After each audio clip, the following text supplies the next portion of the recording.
தந்தை மகன் தூயாவியாரின் பேராலே.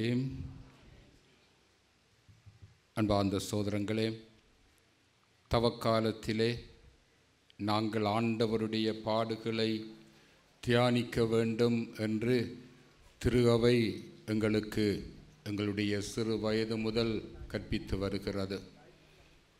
எங்களுடைய தவக்கால பக்தி முயற்சிகளில் சிறப்பான இடத்தை பெறுவது இந்த சிலுவை பாதை. ஆகவே நாங்கள் இந்த அந்தோனியாருடைய திருத்தலத்துக்கு வந்திருக்கின்ற இந்த நேரத்திலும் ஆண்டவருடைய திருப்பாடுகளை பக்தியோடு தியானிப்போம்.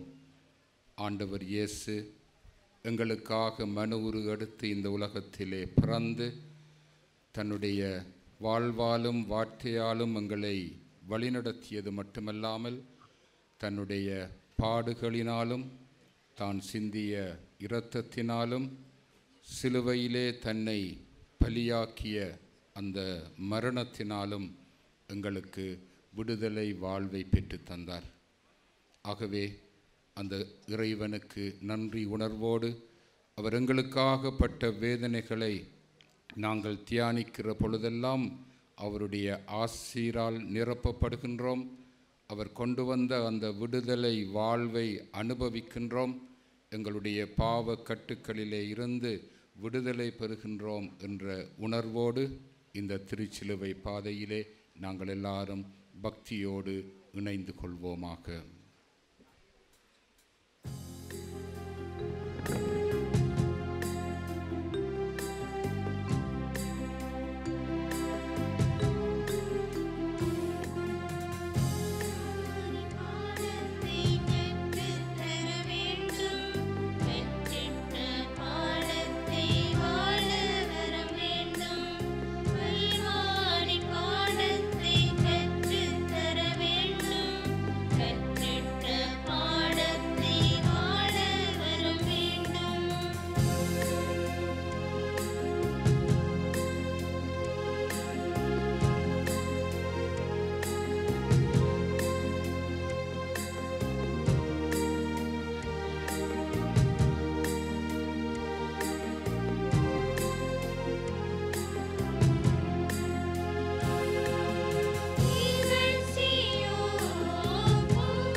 இயேசுவே, நாங்கள் உம்மை ஆராதித்து வணங்கி உமக்கு நன்றி அறிந்த ஸ்தோத்திரம் செலுத்துகின்றோம்.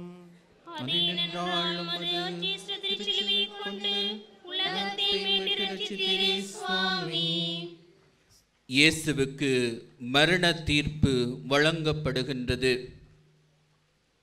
நீதியே உருவான எம் பெருமான் இயேசுவுக்கு அநீத தீர்ப்பு வழங்கப்படுகின்றது. முதலாம் நிலை, தீர்ப்பிடாதே தீர்ப்புக்குள்ளாக மாட்டாய் என்று மொழிந்த எமது ஆண்டவர் இயேசுவுக்கு மரண தீர்ப்பு வழங்கப்படுகின்றதை சிந்திக்க தியானிக்க எத்தனிக்கின்றோம். இவளை கல்லால் எறிந்து கொள்ள வேண்டும் என்று விபச்சாரத்திலே கையும் மெய்யுமாக பிடிபட்ட பெண்ணை இயேசுவுடைய தீர்ப்புக்காக காத்திருந்த யூதர்கள் மத்தியிலே இயேசுவினுடைய தீர்ப்பு எப்படி இருந்தது என்று எங்களுக்கு தெரியும். தீர்ப்புகள் பலவிதம், அதில் ஒவ்வொன்றும் ஒரு விதம். தீர்ப்பு வழங்குவது தவறு அல்ல, மாறாக 3 நிலைகளிலே இந்த விபச்சாரத்திலே கையும் மெய்யுமாக பிடிபட்ட பெண்ணுக்கு தீர்ப்பு வழங்க நினைக்கின்ற நினைப்பை சிந்தித்து பார்ப்போம். முதலிலே சட்டத்தின் அடிப்படையிலே தீர்ப்பு வழங்க நினைக்கின்றார்கள். மோயிசனின் சட்டத்தின்படி இவளை கல்லால் எறிந்து கொள்ள வேண்டும் என்ற அந்த சட்டத்தின் அடிப்படையிலே தீர்ப்பு வழங்க நினைக்கின்றார்கள். அடுத்து பார்த்தால், தாங்களே அப்படியான பாவங்களுக்குள்ளாகி இருந்தும் அந்த பாவத்தை மறைத்து சுயநலத்தோடு தீர்ப்பிட நினைக்கின்றார்கள். ஆனால் இவர்கள் மத்தியிலே இயேசுவின் தீர்ப்பு, உங்களில் பாவம் செய்யாதவன் முதலிலே இவள் மேல் கல் எறியட்டும் என்று எங்களுடைய வாழ்விலே நாங்கள் எத்தனை முறை மற்றவர்களுக்கு சுயநலமிக்க தீர்ப்பையும் சட்டத்தின் ஒழுங்கிலே வழங்குகின்ற தீர்ப்பையும் வழங்க முற்பட்டிருப்போம் என்று சிந்தித்து பார்ப்போம். தீர்ப்பிடாதே என்று மொழிந்த ஆண்டவர் இயேசு எங்களிடம் எதிர்பார்க்கின்றது இந்த அநீத தீர்ப்பை. இந்த சட்டத்தின் பேரிலே மற்றவன் துன்பப்பட வேண்டும், அழிந்து போக வேண்டும் என்று சிந்தித்து வழங்குகின்ற தீர்ப்பை வழங்க வேண்டாம் என்று இயேசு விரும்பி எங்களிடம் கூறுகின்றார். பாவிகள் அழிந்து போக வேண்டும் என்பது அல்ல, மாறாக மனம் திரும்பி வாழ்வை கண்டடைய வேண்டும் என்பதே இறைவனின் சித்தமாக இருக்கின்றது. அதுவே அவருடைய தீர்ப்பாக இருக்கின்றது. ஆகவே நாங்கள் எங்களுடைய தீர்ப்பிலே மற்றவர்களுக்கு இரக்கம் காட்ட அழைக்கப்படுகின்றோம். எவ்வளவு தூரம் நாங்கள் மற்றவர்களை அநீத தீர்ப்புக்கு உள்ளாகி இருக்கின்றோம் என்று சிந்தித்து பார்ப்போம். ஒவ்வொரு முறையும் நாங்கள் மற்றவர்களுக்கு அநீத தீர்ப்பை வழங்குகின்ற பொழுது நாங்கள் ஆண்டவர் இயேசுவுக்கே இந்த அநீத தீர்ப்பை வழங்குகின்றோம் என்று உணர்ந்து எங்களுடைய வாழ்வை இறைவனுக்கு வந்ததாக மாற்றி இரக்கமுள்ள மனிதர்களாக வாழ முற்படுவோம். அன்பு தந்தையே இறைவா, உம்முடைய திருக்குமாரன் இயேசுவின் வழியாக எங்களுக்கு இரக்கத்தின் தீர்ப்பை வழங்கும்படியாக அழைத்து நிற்கின்றீர். நாங்கள் மற்றவர்களே குறை காண்பதற்கு முன்னால் அவர்களுடைய நிலையிலிருந்து அவர்களுடைய கஷ்டங்களை உணர்ந்து கொண்டு இரக்கத்தோடு மற்றவர்களுக்கு தீர்ப்பு வழங்குகின்ற ஞானத்தை எங்களுக்கு தந்து ஆசீர்வதியும். ஆமேன். எங்கள் பேரில் தயவாயிரும் சுவாமி, எங்கள் பேரில் தயவாயிரும். மரித்த விசுவாசுடைய ஆத்துமங்கள் சர்வேசுடைய இரக்கத்தினால் சமாதானத்தில் நிலைப்பார கடவுதே.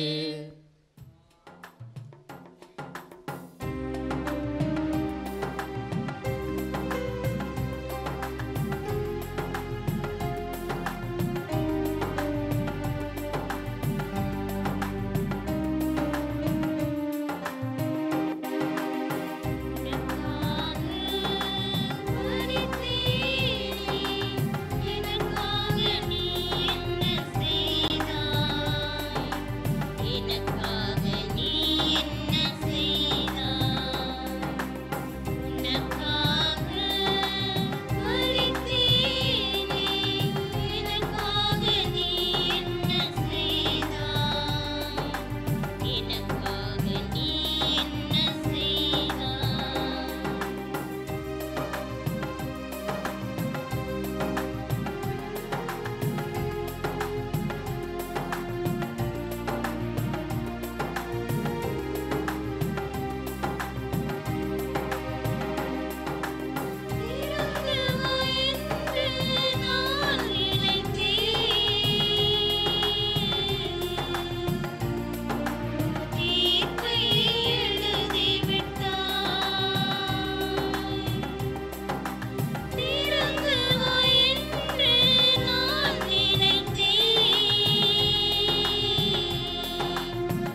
திவ்ய இயேசுவே, நாங்கள் உம்மை ஆராதித்து வணங்கி உமக்கு நன்றி அறிந்த ஸ்தோத்திரம் செலுத்துகின்றோம்.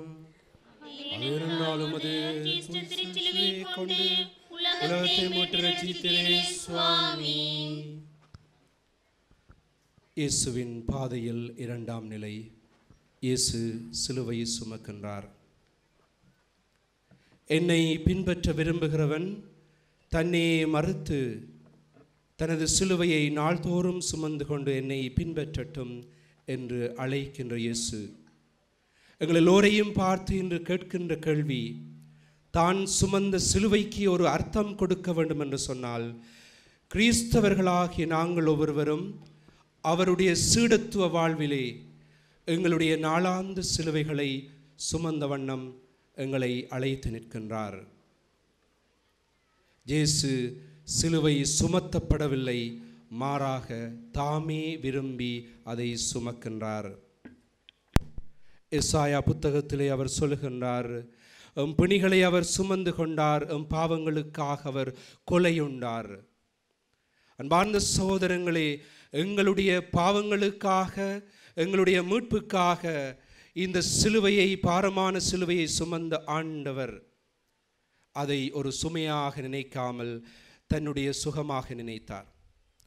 எங்களுடைய தனிப்பட்ட வாழ்விலே, எங்களுடைய வாழ்விலே வருகின்ற துன்பங்களையும் வேதனைகளையும் சோதனைகளையும் நாங்கள் விரும்பி சுமக்கின்ற பொழுது அது சுகங்களாக மாறுகின்றது. நாங்கள் எப்பொழுதெல்லாம் அதை சாபங்களாக, எங்களுக்கு தண்டனையாக, அல்லது கடவுள் எங்களுக்கு கைவிட்ட ஒரு பாதையாக நாங்கள் எடுத்துக்கொண்டோம் என்று சொன்னால் அது பாரமாக இருக்கின்றது. அன்பார்ந்த சகோதரங்களே, புனித ரீற்றம்மாள் என்று ஒருத்தி தன்னுடைய வாழ்விலே இந்த சிலுவை ஆண்டவரை பார்த்து நாள்தோறும் செபிக்கின்ற செபம் எங்களுக்கு ஒரு பாடமாக அமையட்டும். அன்பான இயேசுவே, சிலுவையில் பாடுபடுகின்ற இயேசுவே, எனக்கு உம்முடைய சிலுவை துன்பத்திலே பங்கெடுக்கின்ற பாக்கியத்தை தாரும் என்று சொல்லி அவள் நாளும் பொழுதும் வேண்டினாள். அதனால் அவள் அந்த துன்பத்திலே பங்கெடுக்கின்ற பாக்கியத்தை ஒரு வரமாக பெற்றுக்கொண்டாள். நாங்கள் இன்று எங்களுடைய தனிப்பட்ட வாழ்விலே எதிர்கொள்ளுகின்ற நோய் நோக்காடுகள், கடன் சுமைகள், எங்களுடைய சோதனைகள் அனைத்திற்கும் எதிராக நாங்கள் முறுமுறுக்காமல் நல்ல மனத்தோடு அவை ஒவ்வொன்றையும் சிலுவையின் துன்பத்திலே பங்கெடுக்கின்ற பாக்கியமாக அதை ஏற்றுக்கொள்ளுகிற பொழுது அது சுகங்களாக மாறுகின்றது. பள்ளி பருவத்திலே இருப்பவனுக்கு பாடம் சுமையாக இருக்கிறது. தொழில் புரிபவனுக்கு தொழிற்சாலை பாரமாக இருக்கிறது. பிள்ளைகளுக்கு பெற்றோர் பாரமாக இருக்கிறார்கள், பெற்றோருக்கு வயோதிபர்கள் பாரமாக இருக்கிறார்கள். இப்படியாக மனிதனுடைய வாழ்விலே எல்லாமே பாரமாக ஆகிக்கொண்டிருக்கிற இந்த சூழலிலே இன்னும் மேலாக எங்களுடைய வாழ்நாளிலே பொருளாதாரம் ஒரு பாரமாகிக் கொண்டிருக்கிறது. ஆண்டவர் இயேசு இன்று எங்கள் எல்லோரையும் பார்த்து கேட்கின்ற கேள்வி, எங்களுக்கு தருகின்ற அழைப்பு, சகோதரமே சகோதரியே, இந்த சுமைகளை எல்லாம் நீ விரும்பி சுமக்கின்ற பொழுது அது உனக்கு மகிழ்ச்சியின் பாதையாக, மீட்பின் கண்ணாடியாக உனக்கு அமையும். சிலுவையின்றி உயிர்ப்பு கிடைக்கவில்லை, துன்பங்களின்றி எங்களுக்கு மகிழ்ச்சி கிடைப்பதில்லை. ஆகவே அன்பார்ந்த சகோதரங்களே, இந்த சிலுவை பாதையிலே நாங்கள் சிலுவையை சுமக்கின்ற பொழுது இந்த மரத்தினால் ஆன சிலுவையை மாத்திரமல்ல, எங்களுடைய நாளாந்த சிலுவைகளை எங்கள் கண்முன்னே கொண்டு வருவோம். ஆண்டவரே இயேசுவே, இந்த சிலுவைகளை சுமக்க எங்களுக்கு அருள் தாரும். நீர் எப்படியாக ஏழைகளோடு நடந்தீரோ, பிணிகளை போக்கி நீர் குணமாக்குவராக மருத்துவராக மாறினீரோ, உயிரை தொலைத்தவனுக்கு இன்னுமாக தன்னுடைய வாழ்வின் மறுபக்கத்தை காட்டினீரோ, அதே போல எல்லாவற்றையும் தொலைத்துவிட்டு எங்களுடைய மகிழ்ச்சியை மொத்தமாக தொலைத்து விட்டு இருக்கிற எங்களுக்கு மீட்பின் காரணராக அமைந்திரும் என்று சொல்லி மன்றாடுவோம்.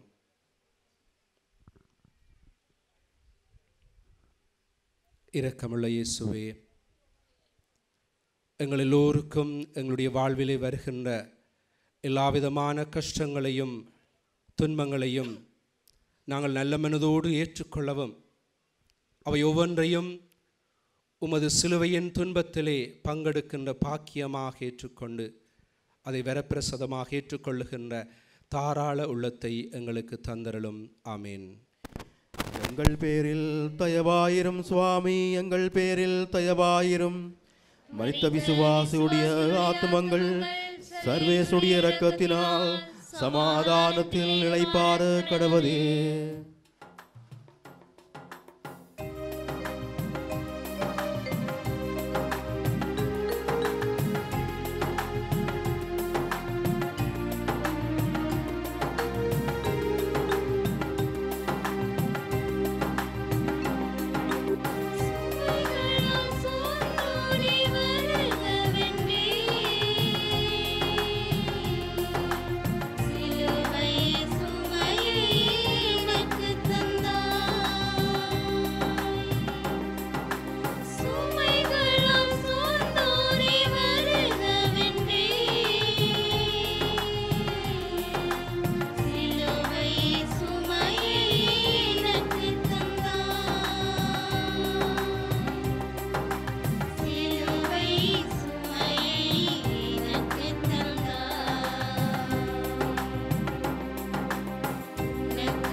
திவ்ய இயேசுவே, நாங்கள் உம்மை ஆராதித்து வணங்கி உமக்கு நன்றி அறிந்த ஸ்தோத்திரம் செலுத்துகின்றோம்.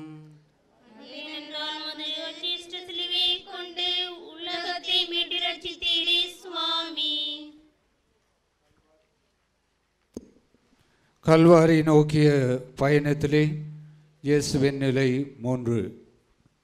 முதன்முறையாக ஆண்டவன் இயேசு தரையிலே விழுகின்றார். பெரும் சுமை சுமந்து சோர்ந்திருப்போரே, எல்லாரும் என்னிடம் வாருங்கள், நான் உங்களுக்கு ஆறுதல் தருவேன் என்று சொன்ன ஆண்டவன் இயேசு தன்னுடைய கல்வாரி நோக்கிய அந்த பயணத்திலே அவருடைய சுமை தாங்க முடியாமல் முதல் தடவையாக கீழே விழுகின்றார். நிச்சயமாக ஒருவனுடைய பயணத்திலே தடைகள் வருகின்ற போது, சுமைகள் அதிகரிக்கின்ற போது அதை தாங்கிக் கொள்ள முடியாமல் தடைக்கு விழுவது இயல்பான ஒன்றாகவே இருக்கிறது. ஆண்டவன் இயேசு இந்த உலகத்திற்கு வந்தது இந்த உலகத்திலே இருக்கின்ற மனிதருடைய பாவங்களுக்கு கழுவாயாக தன்னை பலியாக கொடுப்பதற்கு என்பது எங்களுக்கு எல்லோருக்கும் நன்றாக தெரியும். ஆகவே இந்த உலகத்தினுடைய பாவங்களை எல்லாம் இந்த சிலுவையின் வடிவிலே அவர் தாங்கி நமக்கு மீட்பை பெற்றுத்தர அவர் கல்வாரி நோக்கி பயணம் செய்கின்ற போது தடைக்கு விழுகின்றார். அன்பானவர்களே, நாமும் நம்முடைய வாழ்விலே பல தடவைகளிலே நாங்கள் தடுக்கி விழுகின்றவர்களாக இருக்கின்றோம். ஆண்டவன் இயேசுவினுடைய கல்வாரி நோக்கிய பயணத்திலே அவருக்கு சிலுவை மட்டும் அந்த தடையை கொடுக்கவில்லை, பாரத்தை கொடுக்கவில்லை. மாறாக அவரை பின்தொடர்ந்த படை வீரர்கள், மக்களுடைய ஏளன பேச்சுக்கள், கிண்டல்கள் இவையெல்லாம் அவருக்கு வேதனையை கொடுத்து அந்த கல்வாரி பயணத்திலே தடைகளை ஏற்படுத்துகிறது. நாமும் பல தடவைகளிலே மற்றவர்களுக்கு சுமையாக இருக்கின்றோம். நம்முடைய ஏளன பேச்சுக்கள், மற்றவர்களை கேலி செய்கின்ற தன்மைகள், இவற்றாலே மற்றவர்களை நாங்கள் விழுத்தாட்டுகின்றவர்களாக இருக்கிறோம்.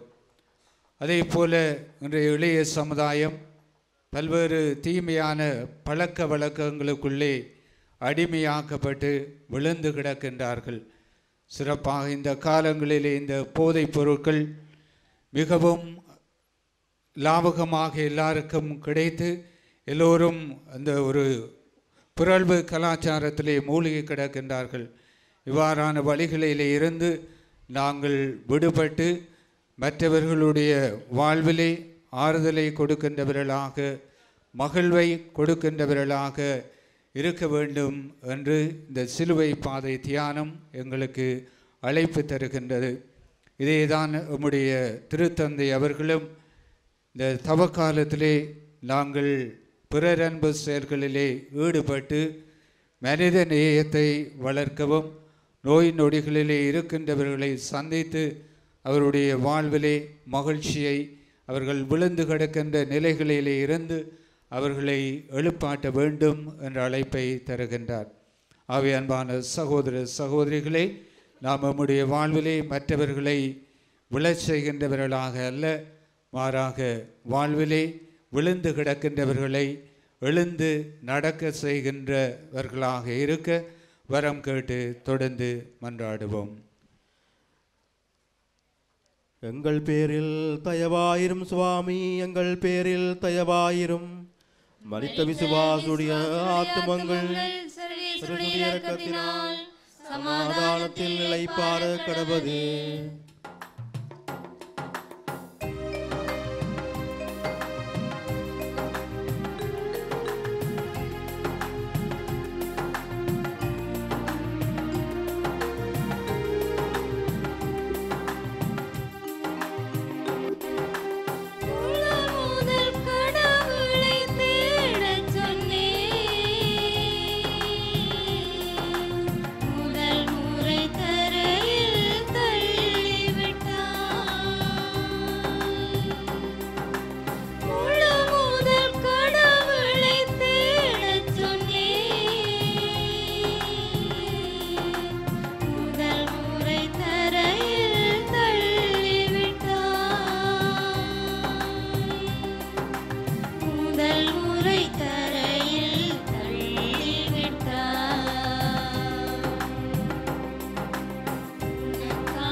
இயேசுவே, நாங்கள் உம்மை ஆராதித்து வணங்கி உமக்கு நன்றி அறிந்த ஸ்தோத்திரம் செலுத்துகின்றோம். உலகத்தை மீட்டு ரட்சித்தீரே சுவாமி. பாடுகளின் பயணத்தில் நிலை 4. இயேசு தம் தாயை சந்திக்கிறார். சிலுவையின் பாரம் தோலை அழுத்த, வேதனை இதயத்தை அழுத்த, கரடு முரடான பாதையில் போன இயேசு அன்பின் வடிவான அன்னை மரியாவை சந்திக்கின்றார். அன்னை மரியா தன்னோடு நடந்து வருவதை அவர் பார்க்கின்றார். போராட்ட களத்தில் தன் அன்னையின் ஆசீர் தனக்கு இருக்கிறது என்பதை இயேசுவுக்கு ஆறுதலையும் ஊக்கத்தையும் தருகிறது. உலகமே தன்னை ஒதுக்கிவிட்டாலும் தன்னை உதிரத்தில் தாங்கியவரினமும் அருகில் இருப்பது இயேசுவுக்கு ஆறுதலாக இருக்கிறது. நாமும் அன்னை மரியாவை போல் சிறந்த அன்னியாக இருக்க முயற்சி செய்வோம். பிரியமான சகோதர சகோதரிகளே, கடவுளின் கருணையை அம்மாவின் கண்களில் காணலாம். உயிரின் பிறப்பிடம் அம்மா. அம்மாவின் ஆதரவு இருக்கும் குழந்தைக்கு வானம் கூட வசப்படும். ஆனால் இன்றைய சமூகங்களில் அம்மாக்கள் தமது கடமைகளையும் பொறுப்புகளையும் உணராது தாங்கள் கருணையின் வடிவங்கள் என்பதை பரபரப்பான வாழ்க்கை சூழலில் மறந்தே போகிறார்கள். உங்கள் குழந்தையின் முதல் ஆசிரியர்கள் நீங்கள் என்பதை மறவாதீர்கள். அன்பார்ந்த அந்நியர்களே, இணையதளத்தில் குழந்தைகள் ஏராளமாய் கற்கலாம். ஆனால் அவர்கள் விரும்பி படிக்கும் ஒரே புத்தகம் நீங்கள்தான் என்பதை ஒருபோதும் மறந்து விடாதீர்கள் அந்நியர்களே. பெண்கள் தீயவர்களாக இருக்கலாம், ஆனால் தாயார்கள் ஒருபோதும் தீயவர்களாக இருக்கக்கூடாது. அவநம்பிக்கையின் விதைகளை 1000 பேர் விதைத்தாலும் நம்பிக்கையின் நாட்டு நிலங்களாக, நம்பிக்கையின் விருட்சங்களாக இருப்பவர்கள் அந்நியர்களே. அன்பார்ந்த அந்நியர்களே, இயேசுவுக்கு ஊக்கம் தந்த அன்னை மரியாவை மனதில் ஏற்போம். சிறந்த தலைமுறையை உருவாக்க நாங்கள் முயற்சி செய்வோம். செபிப்போமாக. அன்னை மரியின் அன்பு இயேசுவே, எங்களின் தாய்மார்களுக்கு அன்னையின் மனப்பான்மையை தந்து தங்கள் பொறுப்பை உணர்ந்து குழந்தைகளுக்கு ஆறுதல் தந்திட அருள் புரியும். ஆமேன்.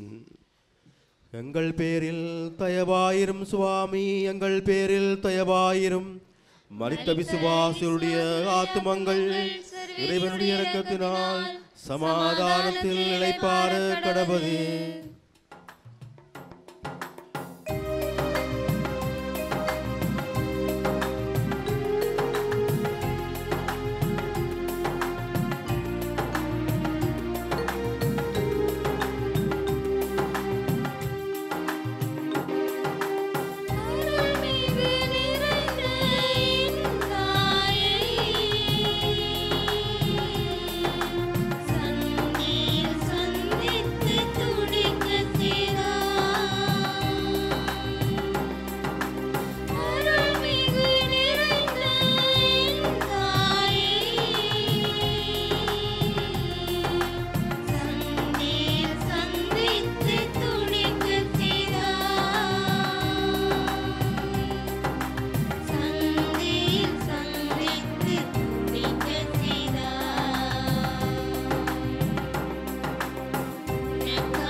இயேசுவே, நாங்கள் உம்மை ஆராதித்து வணங்கி உமக்கு நன்றி அறிந்த ஸ்தோத்திரம் செலுத்துகின்றோம். அதேனென்றால் உமது கிறிஸ்து சிலுவையை கொண்டு உலகத்தை மீட்டு ரட்சித்தீரே சுவாமி. ஐந்தாம் நிலை. இயேசுவின் சிலுவையை சுமக்க சீமோன் உதவி செய்கின்றார். அன்பார்ந்தவர்களே, இந்த நிலையை நாங்கள் சற்று அவதானித்தால் இயேசுவுடைய நிலைமையை நாங்கள் பார்க்கலாம். இயேசு அந்த பாரமான சிலுவையை சுமந்து மிகவும் அவதிப்பட்டு மிகவும் சுமக்க முடியாத ஒரு நிலையை எங்களுக்கு பார்க்கலாம். இந்த நிலையிலே அவருடைய பாதையிலே ஒரு மனிதன் உதவி செய்ய வருகிறார். அதாவது அவரை உதவி செய்ய வைக்கின்றார்கள். அவர் இயேசுவுக்காக சிலுவையை தன்னகத்தை எடுத்துக்கொள்ளுகின்றான். அந்த பாரமான சிலுவையை இயேசுவுக்காக சுமந்து செல்லுகிறார். இங்கே நாங்கள் பார்த்தால் ஒரு மனிதன் இன்னொரு மனிதனுடைய கஷ்டத்தில் உதவி செய்வதை நாங்கள் பார்க்கலாம். ஒரு மனிதன் துக்கப்படும் போது, வேதனைப்படும் போது, கஷ்டப்படும் போது, கவலையில் இருக்கும் போது உதவி செய்யும் மனப்பாங்கை நாங்கள் இங்கே பார்க்கலாம். அவன் கஷ்டப்பட்டு நாசப்பட்டு போனாலும் பரவாயில்லை என்று நினைக்காமல் அந்த மனிதனுடைய துன்ப வேளையில் நாங்கள் ஓடி சென்று அந்த மனிதனுடைய துக்கத்தை நானும் பகிர்ந்து கொள்கின்றேன். அவனுடைய துக்கத்தின் நேரத்தில், அவனுடைய கஷ்ட நேரத்தில் அவனுக்கு இருக்கும் அந்த வேதனையை நானும் அவனோடு பகிர்ந்து கொண்டு சுமந்து கொண்டு அவனை ஆறுதல் படுத்துகின்றேன். அவருடைய வாழ்வுக்குள் நான் இருக்கின்றேன் என்ற வார்த்தையை சொல்லுகின்றேன். இங்கே இயேசுவுக்கு கிடைத்த அழகான ஒரு பொக்கிஷம், அழகான ஒரு நபர், சீரேன் ஊரைச் சேர்ந்த சீமோன். தனது வாழ்விலே எங்கோ இருந்த ஒருவர், இயேசுவே அறியாத ஒருவர், இயேசுவே கண்டிராத ஒருவர் இயேசுவுக்காக உதவி செய்வதை நாங்கள் பார்க்கலாம். அவரை கஷ்டப்படுத்தினாலும் அவர் முன்வந்து உதவி செய்கின்றார். என்பார்ந்தவர்களே, இது எங்களுக்கு சொல்லித்தரும் செய்தி என்ன? நாங்களும் அறியாத தெரியாத ஒருவரை கூட நாங்கள், எங்களுக்கு தெரிந்தவரை கூட நாங்கள் உதவி செய்வதில்லை. இங்கு அறியாத ஒருவரை, அன்றுதான் சந்திக்கும் ஒருவருக்கு உதவி செய்கின்றார். இது ஒரு அழகான தருணமாக அமைகின்றது எங்களுடைய வாழ்க்கையிலே. எங்களுக்கு சொல்லி நிற்கும் செய்தி, நாங்கள் மற்றவர்களுக்கு உபத்திரமாக இருக்காமல் உதவிகரமாக மாறிட அழைக்கப்படுகின்றோம். இந்த நிலையில் இயேசு ஏற்றுக்கொள்ளுகின்றார் அவருடைய உதவியை. நீ உதவி செய்வதை நான் ஏற்றுக்கொள்ளுகின்றேன். அவரும் உதவி செய்கின்றார், பாரபட்சம் பார்க்காமல் அவருக்காக வந்து நின்று அவருக்கு உதவி செய்கின்றார். நாங்களும் எங்களுக்கு கிடைக்கும் சந்தர்ப்பங்களில் மற்றவர்களுக்கு நாங்கள் உதவி செய்ய, மற்றவர்களுடைய சுமைகளை நாங்களும் தாங்கிக் கொள்ள இந்த நிலையிலே நாங்கள் மன்றாடுவோம். அன்பு நிறை ஆண்டவரே, மற்றவர்கள் துக்கங்களில் நாங்களும் அவர்களுக்கு உதவியாயிருக்க வரம் தாரும். எங்கள் பேரில் தயவாயிரும் சுவாமி, எங்கள் பேரில் தயவாயிரும். மரித்த விசுவாசிகளுடைய ஆத்துமங்கள் சர்வேசுடைய இரக்கத்தினால் சமாதானத்தில் இளைப்பாற கடவது.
இயேசுவே, நாங்கள் உம்மை ஆராதித்து வணங்கி உமக்கு நன்றி அறிந்த ஸ்தோத்திரம் செலுத்துகின்றோம்.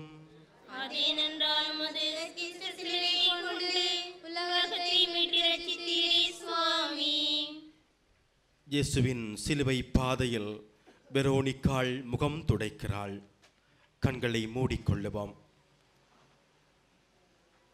ஜெருசலேம் நகர வீதி தூசி படிவுகள் முக அலங்காரம் செய்து சித்திரம் வரையப்பட்ட தாளாக இயேசுவின் திருமுகத்தில் பெருக்கெடுத்த இரத்த நதி.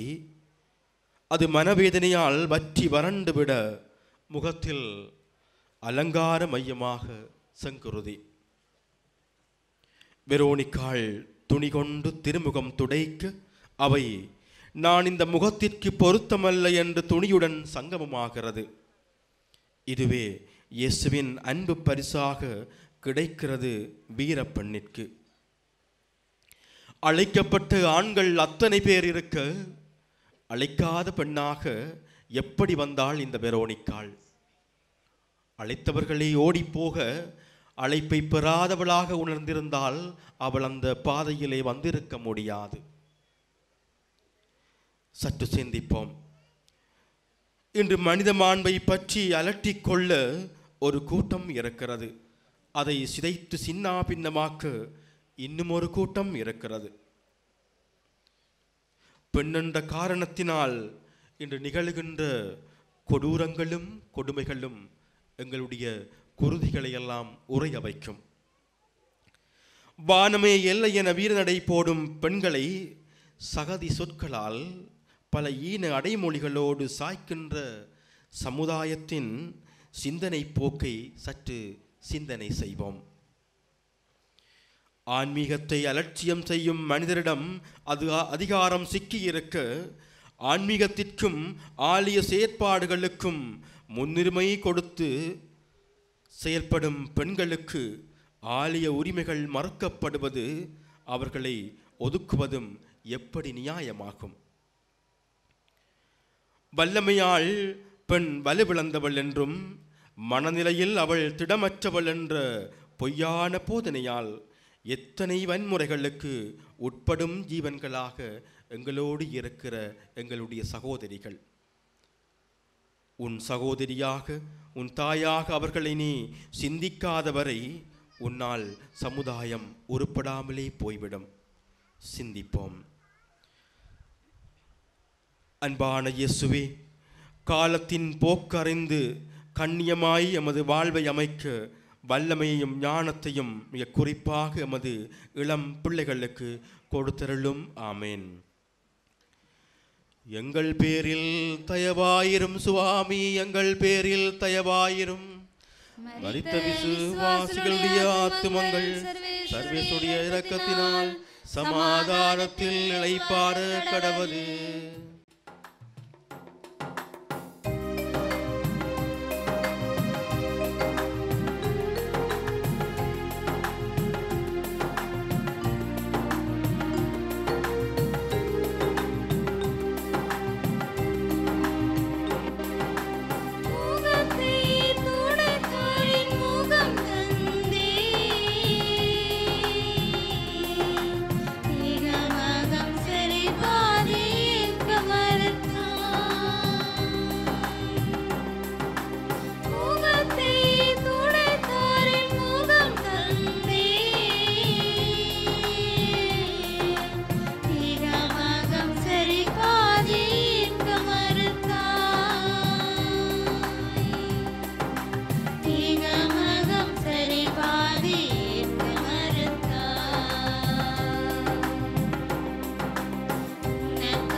இயேசுவே, நாங்கள் உம்மை ஆராதித்து வணங்கி உமக்கு நன்றி அறிந்த ஸ்தோத்திரம் செலுத்துகின்றோம்.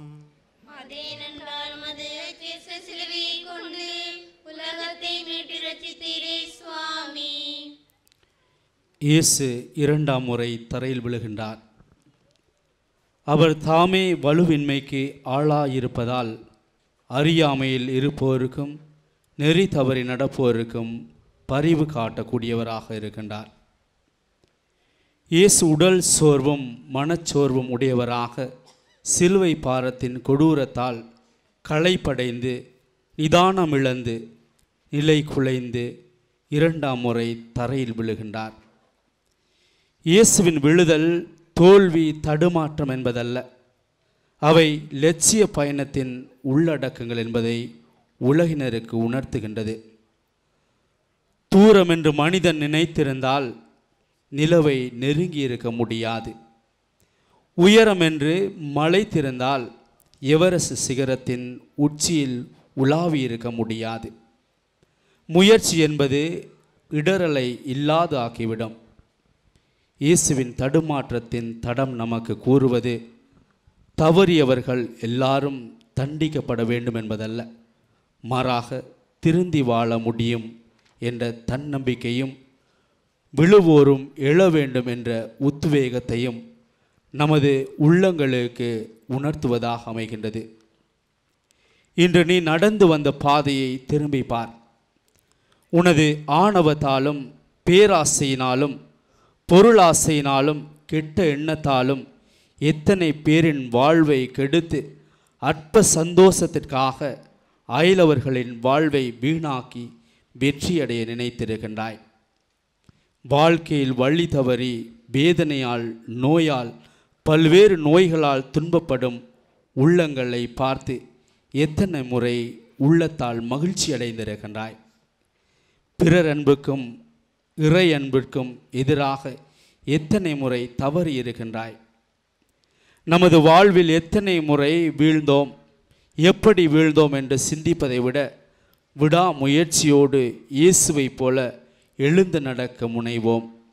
இன்று நமது சமூக வாழ்வில் உடல் ஊனம், பொருளாதார பற்றாக்குறை, கடன் சுமைகள், வேலையின்மை, சமூக பிரச்சனைகள், தீய பழக்க வழக்கங்கள், உறவில் விரிசல்கள், நட்பில் பிளவுகள், நாணயமில்லா வாழ்க்கை முறைகளால் சாய்ந்து கிடக்கின்றோம். இலட்சியமில்லா உன் அலட்சிய வாழ்வால் வீழ்ந்து வாடி வதங்கி கிடக்கிறாய். இயேசுவின் லட்சிய நகர்வு உன்னையும் என்னையும் ஊந்தி தள்ளட்டும். உன் பலவீனங்களையும் தடுமாற்றங்களையும் ஏற்றுக்கொள். ஆண்டவர் பலம் தந்து உன்னை வழிநடத்துவார். பொறுமை நிறைவா, துன்பத்தாலும் வேதனையாலும் மீண்டும் மீண்டும் விழுந்தவர்களை கண்டு இன்பமடையாது ஆதரவற்றவர்களை அன்பு செய்ய வரம் தாரும். எங்கள் பேரில் தயவாயிரும் சுவாமி, எங்கள் பேரில் தயவாயிரும். மரித்த விசுவாசுடைய ஆத்துமங்கள் சர்வேசுடைய இரக்கத்தினால் சமாதானத்தில் இளைப்பாற கடவது.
திவ்ய இயேசுவே, நாங்கள் உம்மை ஆராதித்து வணங்கி உமக்கு நன்றி அறிந்த ஸ்தோத்திரம் செலுத்துகின்றோம்.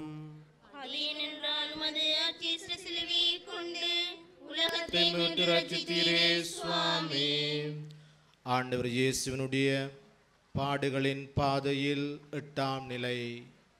ஆண்டவர் ஜெருசலேம் பட்டினத்து பெண்களுக்கு ஆறுதல் கூறி ஆசீர்வதிக்கின்றார்.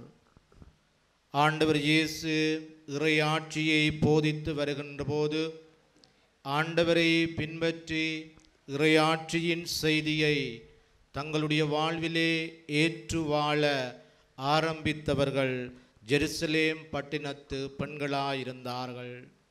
இயேசு வாழ்ந்த சூழலிலே பலரை அவர்கள் பாவிகள் என முத்துரை குத்தி புறந்தள்ளி வைத்திருந்தார்கள்.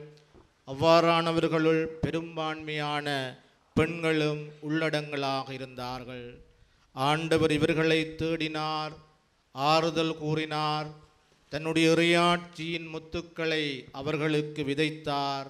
அவர்களும் அதை ஏற்றுக்கொண்டார்கள்.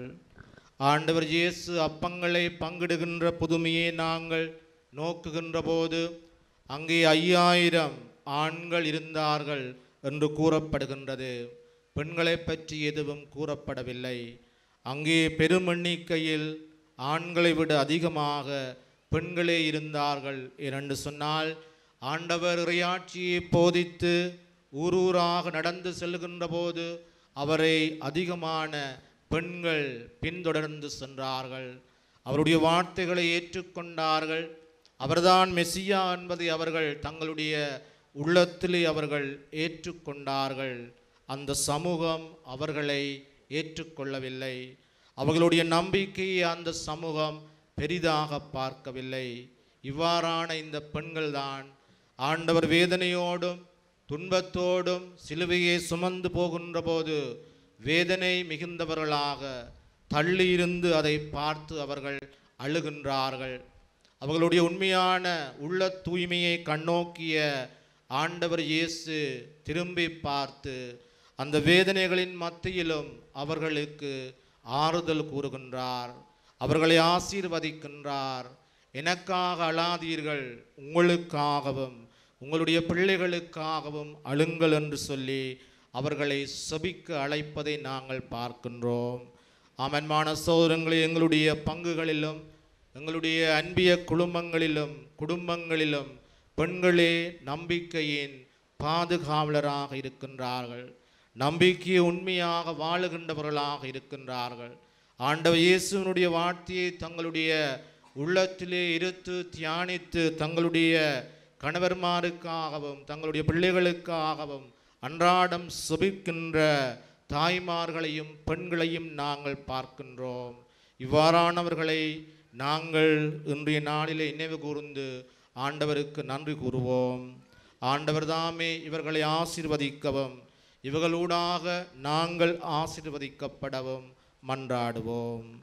இரக்கமுள்ள நம் ஆண்டவர் இயேசு கிறிஸ்துவே, அன்று ஜெருசலேம் பட்டினத்து பெண்களுக்கு நீர் கூறிய வார்த்தைகளுக்காகவும் ஆசீர்வாதங்களுக்காகவும் உமக்கு நன்றி கூறுகின்றோம். எங்களுடைய தாய்மாரையும் எங்களுடைய சகோதரிகளையும் உமது ஆலயங்களிலே பணியாற்றும் ஆலயங்களிலே பங்குகளிலே வாழுகின்ற பெண்களையும் ஆசீர்வதிக்க உம்மை மன்றாடுகின்றோம். இவர்கள் எங்களுடைய நம்பிக்கைக்கு உதவியாக வாழவும் இவர்களுடைய நம்பிக்கையை நாங்கள் கண்டு பாவிக்கவும் அருள் தாரும். ஆமேன். எங்கள் பேரில் தயவாயிரும் சுவாமி, எங்கள் பேரில் தயவாயிரும். மரித்த விசுவாசுடைய ஆத்துமங்கள் சர்வேசுடைய இரக்கத்தினால் சமாதானத்தில் இளைப்பாற கடவது.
இயேசுவே, நாங்கள் உம்மை ஆராதித்து வணங்கி உமக்கு நன்றி அறிந்த ஸ்தோத்திரம் செலுத்துகின்றோம்.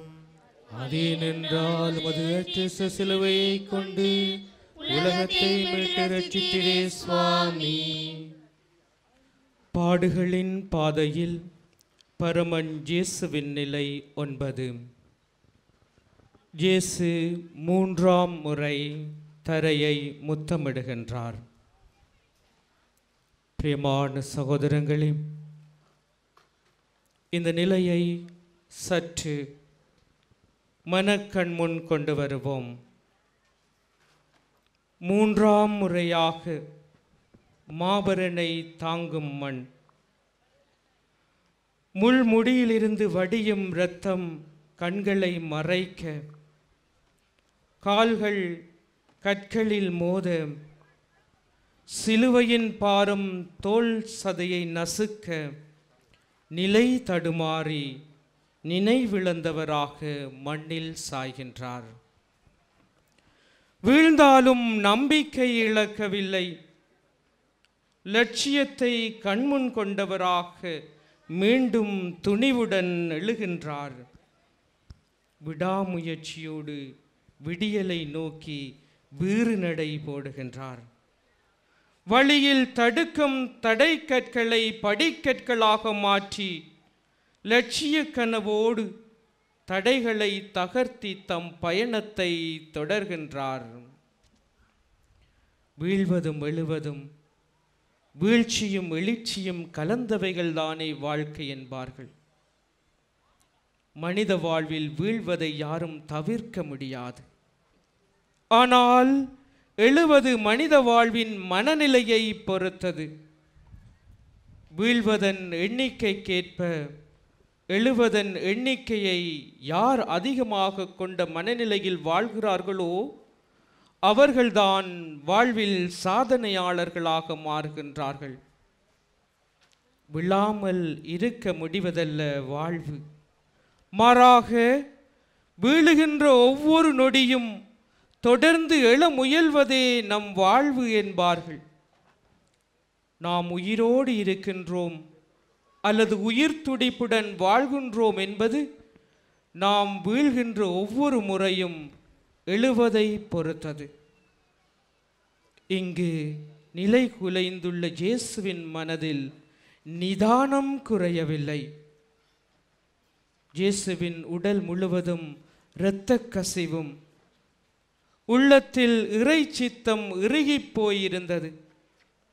நாடி நரம்புகளில் உயிர் துடிப்பும் சிதைவும் ஏற்பட்டிருந்தாலும் நெஞ்சத்தில் நம்பிக்கை தீபங்கள் நிறைவாக இருந்தது.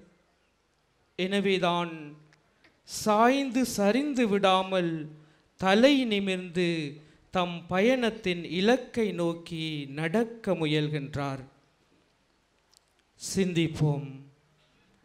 இன்று நமது சமுதாய வாழ்விலே கடன் சுமைகளாலும், கணவன் அல்லது மனைவியை இழந்த துயரத்தாலும், தொடர் தோல்விகளாலும், வேலையில்லா விரக்தியாலும், நோயாலும், குடும்ப வாழ்வின் கருத்து வேறுபாடுகளாலும் எல்லாம் இழந்து விட்டோம் என்ற மனநிலையில் வீழ்ந்து கிடப்போர் எத்தனை பேர்? இன்றும் கவர்ச்சி கலாச்சாரத்திலும் விளம்பர உலகத்துக்குள்ளும் தம்மை இழந்து வழி தவறி கிடக்கின்றோம். மனத்தைரியம் பெற்றுவிட்டால் பாதங்கள் நடக்க வழி மறக்காது. பாதங்கள் மனமிருந்தால் மார்க்கமுண்டு என்பார்கள். சிலுவையில் வீழ்தல் நமது பலவீனங்களையும் அறியாமையையும் அகற்றி தெளிவு பெற்று வாழ அழைக்கின்றது. மன்றாடுவோம். அன்பான இயேசுவே, வாழ்வில் வரும் வீழ்ச்சிகளாலும் தடைகளாலும் துவண்டு விடாமல் முயற்சியிலும் இடைவிடா உழைப்பிலும் உயருகின்ற மனம் தாரும். ஆமேன்.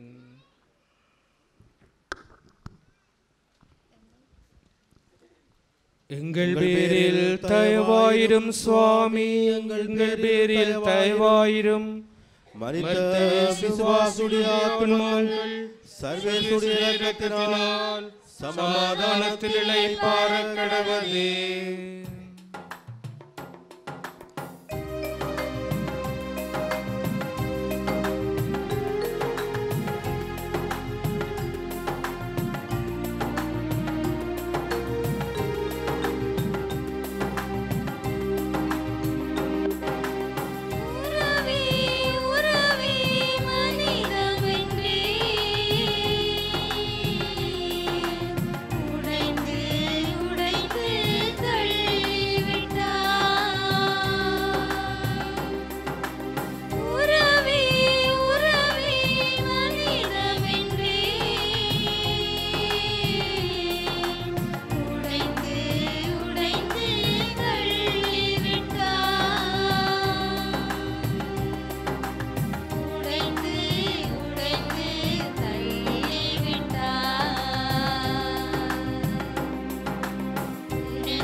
திவ்ய இயேசுவே, நாங்கள் உம்மை ஆராதித்து வணங்கி உமக்கு நன்றி அறிந்த ஸ்தோத்திரம் செலுத்துகின்றோம். அதேனென்றால் மனதிற்கு சிலுவையை கொண்டு உலகத்தை மீட்டு ரட்சித்தீரே சுவாமி. பாடுகளின் பாதையில் பரமன் இயேசுவின் நிலை 10. இயேசுவின் உடைகளை அவரது உடலில் இருந்து அகற்றுகின்றார்கள். உயிர் போகும்போது மானமும் சேர்ந்து போக வேண்டுமென்று கொலைக்காரர்கள் மலிவாக நினைத்ததின் விளைவாக உடல் வேதனையோடும் மன வேதனையையும் அதிகப்படுத்தும் நோக்கில் காயத்தோடு ஒட்டி இருந்த ஆடைகளை வலு கட்டாயமாக களைகிறார்கள். மனித உரிமை மீறலின் அதிகபட்ச அத்துமீறல் இதுதான். உருவிழந்து உடையிழந்து இயேசு மௌனமாக நிற்கின்றார். வாடி நின்றவர்களையெல்லாம் நாடி சென்று நலம் புரிந்த நல்லவருக்கா இந்த அவல நிலை? ஒருவரை கொலை செய்வதை விட அவமானப்படுத்துவது கொடூரமானது. சுயமரியாதை மனிதர்களுக்கு மட்டுமே உண்டு. ஒரு மனிதனின் சுதந்திரத்துக்குள் அத்துமீறும் அதிகாரம் யாருக்கும் வழங்கப்படவில்லை. ஆனால் இன்றோ எத்தனை அத்துமீறல்கள்! வறுமையை சாதகமாக்கி வறியோரை சூறையாடும் அக்கிரமங்கள், உடல் பலத்தில் குறைந்தவள் என்று பெண் இனத்திடம் நடத்தும் பாலியல் அத்துமீறல்கள், நாக்கு கூசாமல் பிறருக்கு எதிராக பரப்புகின்ற அவதூறு கதைகள், தனக்கு ஆகாதவர்களின் நட்பை சிதைக்க பயன்படுத்தும் அழுக்கு வார்த்தைகள், ஒளிந்திருந்து கொள்ளும் நச்சு பேர்வழிகள், அவதூறுகளால் எத்தனை பேரின் இதயங்கள் நொறுக்கப்பட்டிருக்கும்.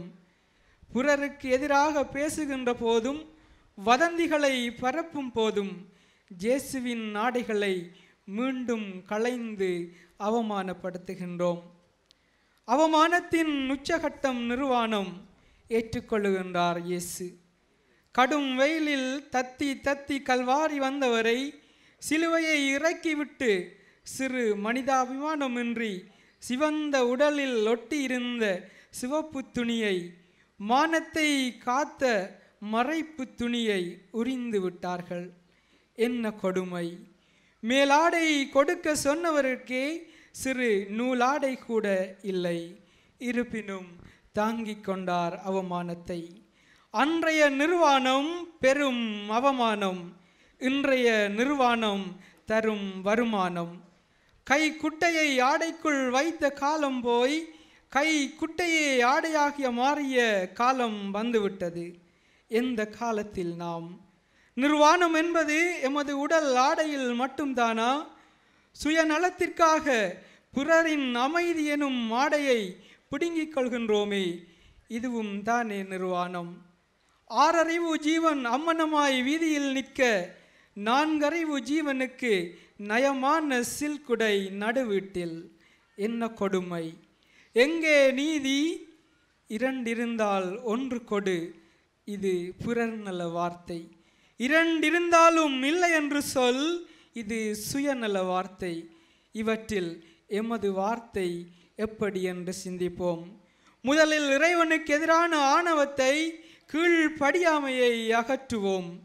அன்புக்கு எதிரான கோபம், நட்புக்கு எதிரான நயவஞ்சகம், பாசத்திற்கு எதிரான வெறுப்பு, புகழுக்கு எதிரான பழி, உண்மைக்கு எதிரான பொய், கண்ணியத்திற்கு எதிரான புறங்கூறல், கடமைக்கு எதிரான பொறுப்பற்ற தன்மை, கற்பிற்கு எதிரான விபச்சாரம், ஆசைக்கு எதிரான பேராசை, அடை களத்திற்கு எதிரான புறக்கணிப்பு, பொது நலத்திற்கு எதிரான சுயநலம், தேவைக்கு அதிகமான பொருள் ஆசை என நாம் நமக்கு உள்ளும் வெளியும் அணிந்திருக்கும் உள்ளாடை, வெளியாடை, மேலாடை, தலைப்பாகை மற்றும் அருவருப்புக்குரிய அலங்கார நகைகளையும் நமது உடலை விட்டு அகற்றிட இயேசுவின் கரங்களில் நம்மை அர்ப்பணிப்போம்.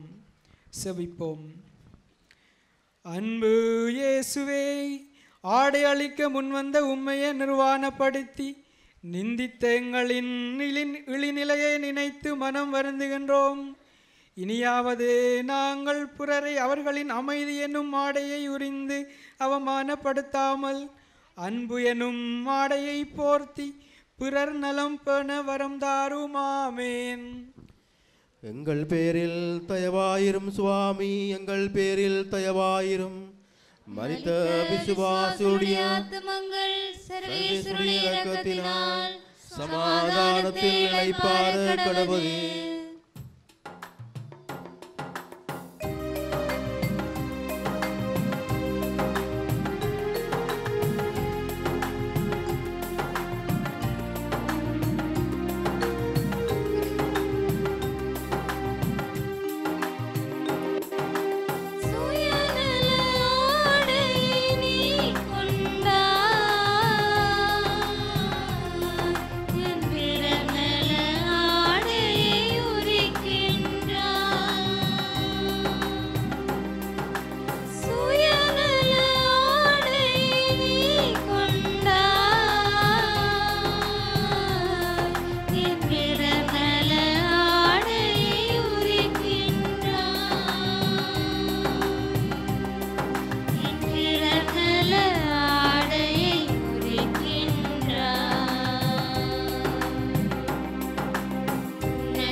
திவ்ய இயேசுவே நாங்கள் உம்மை ஆராதித்து வணங்கி உமக்கு நன்றி அறிந்த ஸ்தோத்திரம் செலுத்துகின்றோம். அதேனென்றால் உமது அத்தியஸ்த சிலுவையை கொண்டு உலகத்தை மீட்டு ரட்சித்தீரே சுவாமி. பாடுகளின் பாதையில் பரமன் இயேசுவின் 11ஆம் நிலை. இயேசுவின் அன்புக்கு பரிசாய் ஆணிகளை வழங்குகிறார்கள். கடவுளின் பேரன்பை தமது வார்த்தையாலும் வாழ்வாலும் வெளிப்படுத்தியவர் 3 ஆணிகளுக்குள் முடக்கப்படுகின்றார். வார்த்தைகளால் வர்ணிக்க முடியாத வரைமுறையற்றவர் 3 இரும்பு துண்டுகளால் வரையறுக்கப்படுகின்றார். கலிலேயா தொடங்கி கல்வாரி வரை தமது வாழ்வால் வார்த்தையால் கால்களால் நடந்து பணி புரிந்தவரை ஆணிகள் அடக்கிவிட்டன. பல்லாயிரக்கணக்கான மக்களின் நோய்களை தொட்டு குணப்படுத்தியவரின் கைகள் கட்டப்பட்டு விட்டன. விண்ணையும் மண்ணையும் அன்பினால் இணைத்தவரை ஆணிகள் சிலுவை மரத்துடன் இணைத்து விட்டது. இன்றைய சமூக வாழ்வில் நமது வார்த்தை என்னும் ஆணிகளால் எத்தனை பேரை அடக்கி ஆள்கின்றோம்? எத்தனை மனிதர்களை நமது கடுமையான வார்த்தைகளால் முடமாக்கி நெஞ்சை ஊனமாக்கி அவர்களை வார்த்தைகளால் கட்டி போடுகின்றோம்? நம்முடன் உறவாடும் சொந்த பந்தங்களை வீழ்த்துவதற்கு பயன்படுத்தும் ஆணிகள்தான் எத்தனை எத்தனை. கடும் சொற்களால் காயப்படுத்தும் ஆணி, மற்றவர்களை மட்டம் தட்டி மடக்கும் ஆணி, குற்றம் கண்டுபிடித்தலே குறிக்கோளாக கொண்ட ஆணி, போட்டி மனப்பான்மையில் மற்றவரை வாழ விடாத ஆணி, பொறாமை என்னும் தீயால் மற்றவரை அழிக்க நினைக்கும் ஆணி. இவ்வாறு நாம் பிறரின் வாழ்வை பிளவை ஏற்படுத்தி பிறரின் வாழ்க்கையில் சாவுமணி அடிக்க துணியும் ஆணிகள் நம்முடைய அதிகரித்து விட்டன. இன்று சிலுவைகளை வீடுகளில் அல்லது வேலைத்தளங்களில் வைப்பதற்கு அதிகமானோர் பயப்படுகிறார்கள். காரணம், துன்பங்கள் துயரங்கள் அதிகரித்துவிடும் என்ற அச்சம், பயம். இயேசு இன்று நம்மிடம் கேட்பது, சிலுவையை துன்பமாக கருதும் நீ அதனை உனது லட்சியத்தின் சின்னமாக, விடுதலையின் அடையாளமாக, மீட்பின் கருவியாக, ஆறுதல் தரும் சக்தியாக எப்போதாவது எண்ணியதுண்டா? இயேசு உண்மைக்கும் நீதிக்கும் குரல் கொடுத்ததால் சிலுவையில் உயர்த்தப்படுகின்றார். நாமும் வித்தியாசமானவர்களாக வாழ முற்படும் போது விமர்சிக்கப்படுவோம். இறையரசின் விழுமியங்களை வாழ்வாக்கும் பொழுது இடர்களை எதிர்கொள்ள வேண்டியவர்களாக அழைக்கப்படுகின்றோம். இயேசுவின் லட்சிய வாழ்வை நம்முள் நிலைநிறுத்தி வாழ்வை துணிவுடன் எதிர்கொள்ள முனைவோம். சிந்திப்போம். மகனே, மகளே, என் உடலில் இறங்கிய ஆணிகளை பார்த்து பரிதாபப்படும் நீ உன் வார்த்தைகளால் செயல்களால் எவரையும் சிலுவையில் அறையாதே. செபிப்போம். இயேசுவே, ஆணி கொண்டவும் கைகளையும் கால்களையும் முத்தி செய்யவும் எவரையும் வருத்தும் வதைக்கும் ஆணிகளாக நாங்கள் திகழாமல் இருக்கவும் எங்களுக்கு அருள் தாரும். எங்கள் பேரில் தயவாயிரும் சுவாமி, எங்கள் பேரில் தயவாயிரும். மரித்த விசுவாசிகளுடைய ஆத்துமங்கள் சர்வேசுடைய இரக்கத்தினால் சமாதானத்தில் நிலைப்பார கடவது.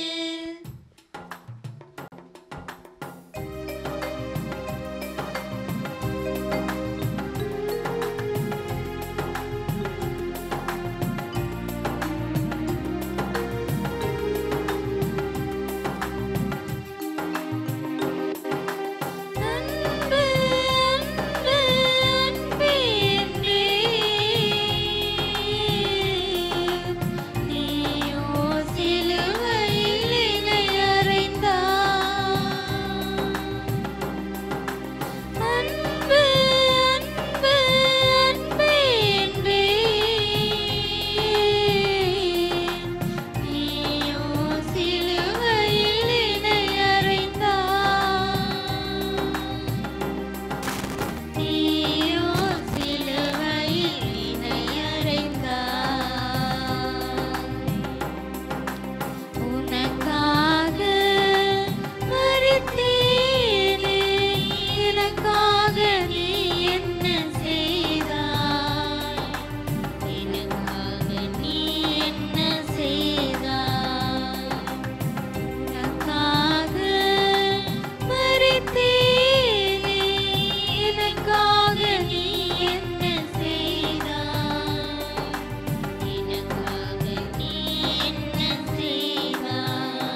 இயேசுவே நாங்கள் உம்மை ஆராதித்து வணங்கி உமக்கு நன்றி அறிந்த ஸ்தோத்திரம் செலுத்துகின்றோம்.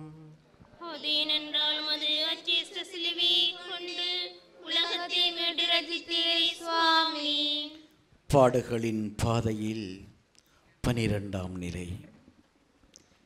இயேசு சிலுவையில் உயிர் விடுகிறார்.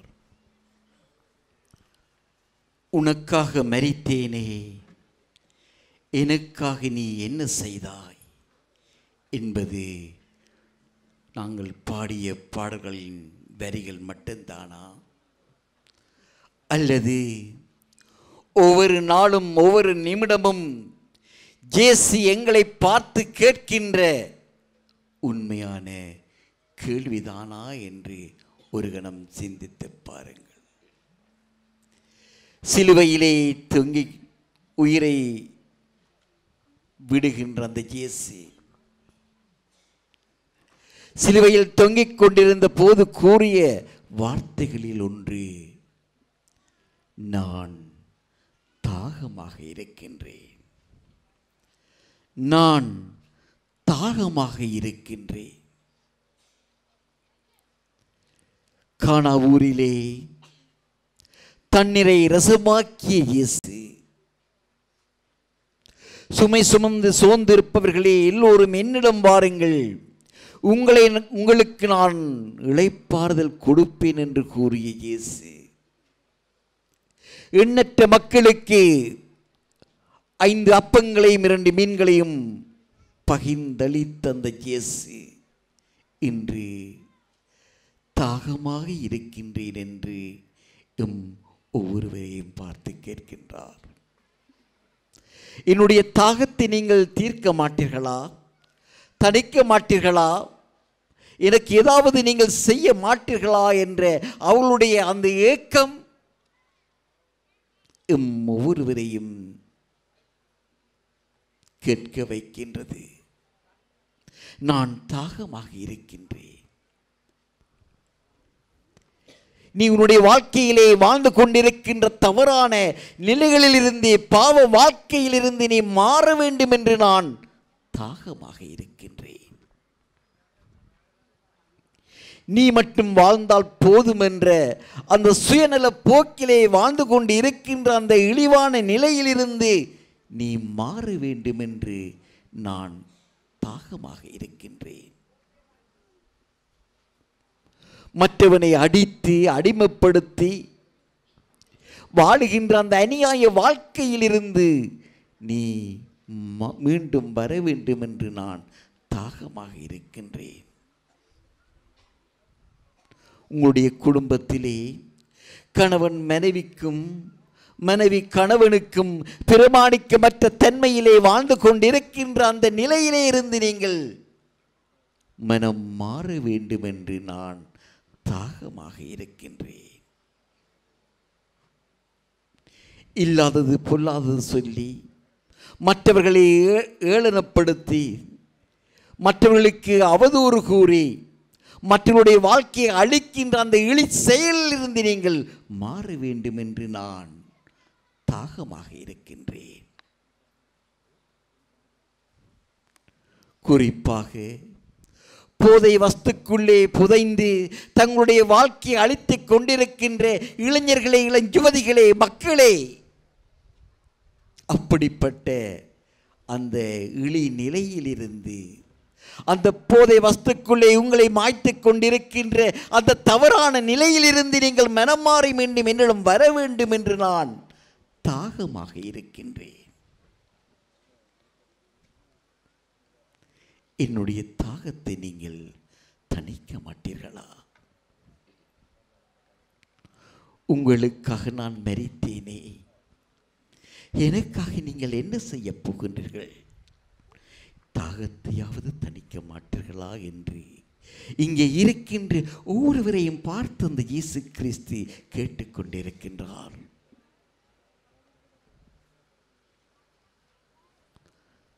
நீங்கள் கூறப்போகின்ற பதில் என்ன?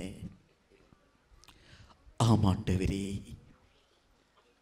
என்னுடைய தவறான வாழ்க்கையினால், மனம் போன போக்கிலே, கால் போன போக்கிலே நான் வாழ்ந்து உமக்கு எதிராக பல பாவங்களை செய்த பாவியாக நான் மாறிவிட்டேனே ஆண்டவரே. இனிமேலாவது நான் என்னுடைய வாழ்க்கையிலே உண்மையான மனமாற்றத்தை கண்டு உம்முடைய தாகத்தை தீர்க்க நான் ஆசைப்படுகிறேன் என்று எங்களால் கூற முடியுமா? என்னுடைய மக்களே, நீங்கள் சுமந்து கொண்டு இருப்பதே பட்டு மரத்தினால் செய்யப்பட்ட வெறும் சிலுவை அல்ல, மாறாக அந்த பட்ட மரத்திலே பூத்த மலர்களை, பூக்களை நீங்கள் தூக்கி செல்கின்றீர்கள் என்று நீங்கள் மறந்து விடாதீர்கள். தந்தையே, இவர்கள் அறியாமல் செய்கின்றார்கள், இவர்களை மன்னியும் என்று கூறிய அந்த வார்த்தையின் மூலமாக அந்த சிலுவையிலே மன்னிப்பு என்ற பூ உதிர்ந்தது. அம்மா, இதோ மகன், இதோ உன் தாய் என்று அந்த இயேசு கிறிஸ்து தன்னுடைய அன்பு முழுமையாக எமக்கு கொடுத்த அவருடைய அன்பு அங்கே மலர்ந்தது. எல்லாம் நிறைவேறிவிட்டது என்று கூறியது அந்த வார்த்தையின் மூலமாக நான் ஏன் வந்தேன், எதற்காக வந்தேன், என்ன செய்தேன் என்பதின் நிறைவை அந்த மீட்பு அங்கே மலர்ந்தது. எனவே நீங்கள் தூக்கி செல்வது வெறும் பட்ட மரமல்ல, மாறாக அந்த சிலுவையிலே அந்த பட்ட மரத்திலே உதித்த மன்னிப்பு, அன்பு, மீட்பு என்ற பூக்களை தாங்கி செல்கின்றீர்கள். எனவே எங்களுடைய வாழ்க்கையிலே மன்னிப்பை நாங்கள் ஆடையாக மாற்றிக்கொள்வோம். அன்பை நாங்கள் எம்முடைய வாழ்க்கையாக மாற்றிக்கொள்வோம். மன்னிப்பதன் மூலமாக அன்பு செய்து, அன்பு செய்வதன் மூலமாக மற்றவர்களை மன்னித்து அவருடைய மீட்பிலே பங்கு பெற ஆண்டவரிடம் வரம் கேட்போம். ஆமென். எங்கள் பேரில் தயவாயிரும் சுவாமி, எங்கள் பேரில் தயவாயிரும். மரித்த விசுவாசுடைய ஆத்துமங்கள் சர்வேசுடைய இரக்கத்தினால் சமாதானத்தில் நிலைப்பார கடவுளே.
திவ்ய இயேசுவே, நாங்கள் உம்மை ஆராதித்து வணங்கி உமக்கு நன்றி அறிந்த ஸ்தோத்திரம் செலுத்துகின்றோம்.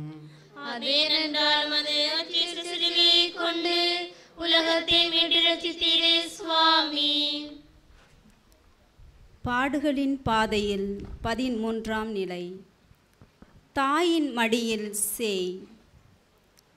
விழினி திறந்த நாள் முதல் விழி மூடும் நாள் வரை, வாழ்வறிந்த நாள் முதல் சாவறியும் நாள் வரை, உயிரின் ஒவ்வொரு அணுவும் பேசுகின்ற, உதடுகள் உதிர்க்கின்ற சொல் அம்மா. உலக உறவின் உரிமை சொத்து அம்மா. உயிர்களை என்றும் மறவாத உணர்வின் இருப்பு அம்மா. உறவுகளின் உண்மை உயிர் நாடியும் நமது அன்பு அம்மா. சிமியோன், இதோ இக்குழந்தை இஸ்ரேல் மக்கள் பலரின் வீழ்ச்சிக்கும் எழுச்சிக்கும் காரணமாக இருக்கும், எதிர்க்கப்படும் அடையாளமாகவும் இருக்கும்.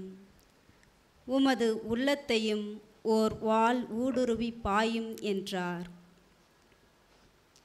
10 மாதம் உதிரத்திலும் 33 ஆண்டுகள் இதயத்திலும் இயேசுவை சுமந்த அன்னை மரியாள் தமது உயிரற்ற உணர்வற்ற மகனின் திருவுடலை மடியில் சுமந்து அடைந்த வியாகுலங்களின் வலியை நம்மால் உணர முடிகின்றதா?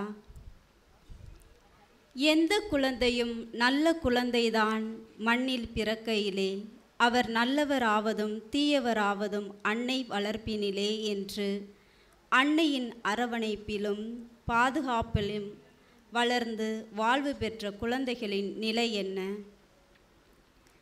இன்று நமது சமுதாய வாழ்வில் வயதான காலத்தில் உனது நிழலில் வாழத் துடிக்கும் பெற்றோரை எவ்வாறு புறந்தள்ளி வாழ நினைக்கின்றாய்?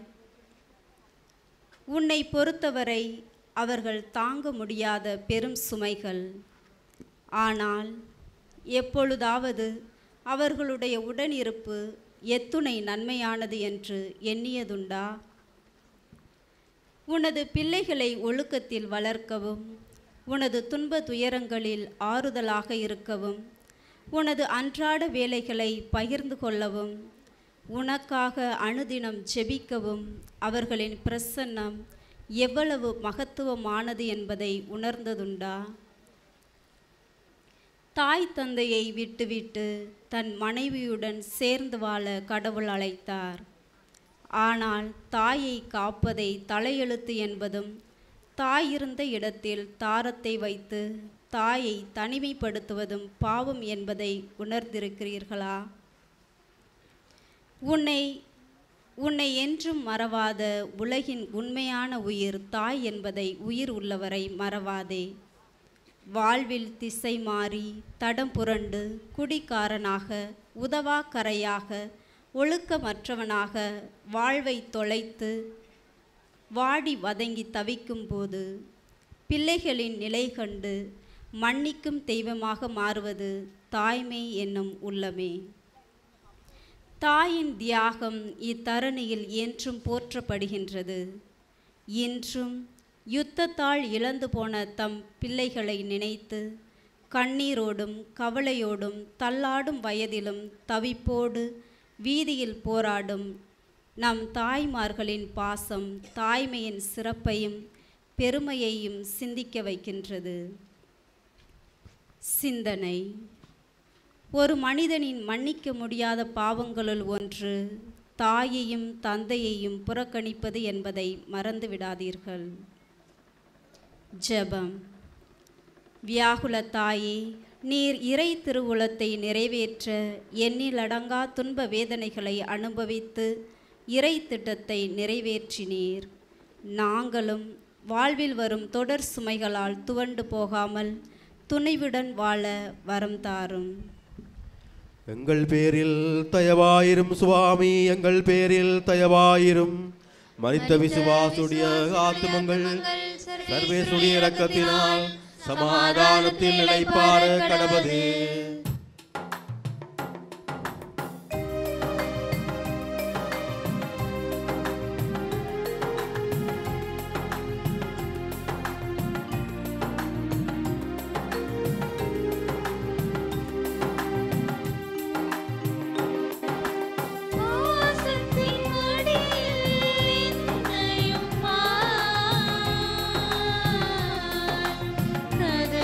கதறுகிறாளின் தாய்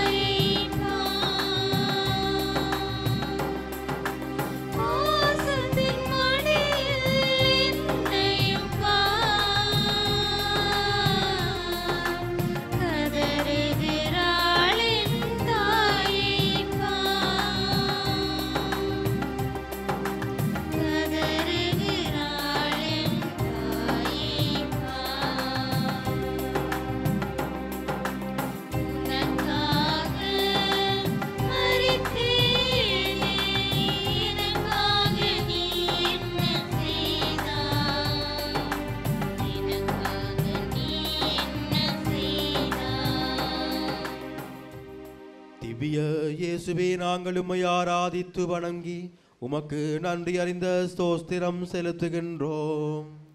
அதேனென்றாலும் அது இயேசு சிலுவையை கொண்டு உலகத்தை மீட்டு ரட்சித்தீரே சுவாமி. பாடுகளின் பாதையில் நிலை 14. மீட்பின் கருவறையான கல்லறை. சிலரின் கல்லறைகள் கருவறைக்கு சமம். கல்லறை என்பது லட்சியத்துக்காகவும் கொள்கைக்காகவும் தம்மை விதையாக்கி கொண்டவர்கள் துயிலும் தூய்மை நிறைந்த உறைவிடம். மாபரன் இயேசு மனதுரு எடுத்து மனிதனாக பிறந்தபோது மாட மாளிகைகள் கிடைக்கவில்லை, மாறாக மாட்டுக்கொடில்தான் கிடைத்தது. வாழும்போது கூட எண்ணற்ற நன்மைகள் செய்தவர் வரவேற்கப்படவில்லை, மாறாக நிராகரிக்கப்பட்டார். இறந்த போதும் கூட இம்மண்ணில் இடமில்லாமல் மாற்றான் கல்லறையில் விதையாக்கப்படுகின்றார். புதைக்கப்படுவதும் விதைக்கப்படுவதும் மண்ணுக்குள் தான். ஆனால் புதைக்கப்படுவது என்பது பூமியில் முடங்கி போவது, விதைக்கப்படுவது பூமியை பிளந்து கொண்டு வருவது.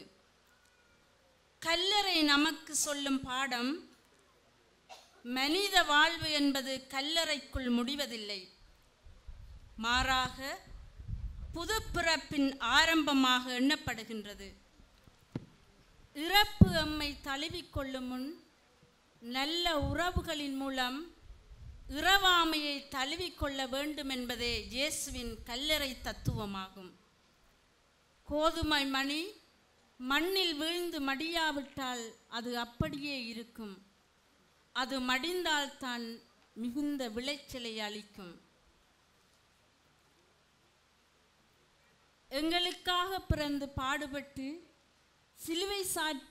சிலுவை சாவை ஏற்று கல்லறையில் அடக்கம் செய்யப்பட்ட இயேசுவே, நாங்களும் எமது பாவ நாட்டங்களையும் பலவீனங்களையும் புதைத்துவிட்டு புது மனிதர்களாக உமது சிலுவையின் நிழலில் வாழ வரம் தாரும். எங்கள் பேரில் தயவாயிரும் சுவாமி, எங்கள் பேரில் தயவாயிரும். மரித்த விசுவாசியுடைய ஆத்துமங்கள் சர்வேசுடைய இரக்கத்தினால் சமாதானத்தில் இளைப்பாற கடவது.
திவ்ய இயேசுவே, நாங்கள் உம்மை ஆராதித்து வணங்கி உமக்கு நன்றி அறிந்த ஸ்தோத்திரம் சொல்லுகின்றோம். அதேனென்றாலும் அது இயேசு சிலுவையை கொண்டு உலகத்தை மீட்டு ரட்சித்தீரே சுவாமி. அன்புமிக்க சகோதர சகோதரிகளே, எங்கள் மீது கொண்ட அன்பின் நிமித்தம் கல்வாரி மலை மட்டும் பாரமான சிலுவையை சுமந்து சென்ற இயேசுவினுடைய பாதச் சுவடுகளை பின்பற்றி கோடி அற்புதர் புனித அந்தோணியாருடைய இந்த திருத்தலத்திலே நாங்களும் ஒன்று கூடி ஆண்டவர் இயேசுவினுடைய பாடுகளை தியானித்திருக்கின்றோம். நாங்கள் செய்த இந்த திருச்சிலுவை பாதையினுடைய பக்தி முயற்சியும் அதன் நிறைவான பலனும் எங்களுக்கு கிடைக்கவும் திருத்தந்தையினுடைய சுகிர்த கருத்துக்கள் நிறைவேறவும் அமைதியாக மன்றாடிக் கொள்ளுவோம். விண்ணுலகில் இருக்கிற எங்கள் தந்தையே, உமது பெயர் தூயது எனப் போற்றப் பெறுக. உமது ஆட்சி வருக. உமது திருவிழம் விண்ணுலகில் நிறைவேறுவது போல மண்ணுலகிலும் நிறைவேறுக. எங்கள் அன்றாட உணவை இன்று எங்களுக்கு தாரும். எங்களுக்கு எதிராக குற்றம் செய்தோரை நாங்கள் மன்னிப்பது போல எங்கள் குற்றங்களை மன்னியும். எங்களை சோதனைக்குட்படுத்தாதையும் தீமையிலிருந்து எங்களை விடுவித்தருளும். அருள்மிக பெற்ற மரியே வாழ்க. ஆண்டவரும் உடனே பெண்களுள் ஆசி பெற்றவள் நீரே. உம்முடைய திருவயிற்றின் கனியாகிய இயேசுவும் ஆசி பெற்றவரே. புனித மரியே, இறைவனின் தாயே, பாவிகளாயிருக்கிற எங்களுக்காக இப்பொழுதும் எங்கள் இறப்பின் வேளையிலும் வேண்டிக் கொள்ளும். ஆமேன். அருள்மிக பெற்ற மரியே வாழ்க. ஆண்டவருமுடனே பெண்களுள் ஆசி பெற்றவள் நீரே. உம்முடைய திருவயிற்றின் கனியாகிய இயேசுவும் ஆசி பெற்றவரே. புனித மரியே, இறைவனின் தாயே, பாவிகளாயிருக்கிற எங்களுக்காக இப்பொழுதும் எங்கள் இறப்பின் வேளையிலும் வேண்டிக் கொள்ளும். ஆமீன். அருள்மிக பெற்ற மரியே வாழ்க. ஆண்டவருமுடனே பெண்களுள் ஆசி பெற்றவள் நீரே. உம்முடைய திருவயிற்றின் கனியாகிய இயேசுவும் ஆசி பெற்றவரே. புனித மரியே, இறைவனின் தாயே, பாவிகளாயிருக்கிற எங்களுக்காக இப்பொழுதும் எங்கள் இறப்பின் வேளையிலும் வேண்டிக் கொள்ளும். ஆமீன். தந்தைக்கும் மகனுக்கும் தூயாவியானவருக்கும் மாட்சிமை உண்டாவதாக. தொடக்கத்தில் இருந்தது போல இப்பொழுதும் எப்பொழுதும் என்றென்றும் இருப்பதாக. ஆமீன். தந்தை, மகன், தூயாவியின் பேராலே. ஆமீன்.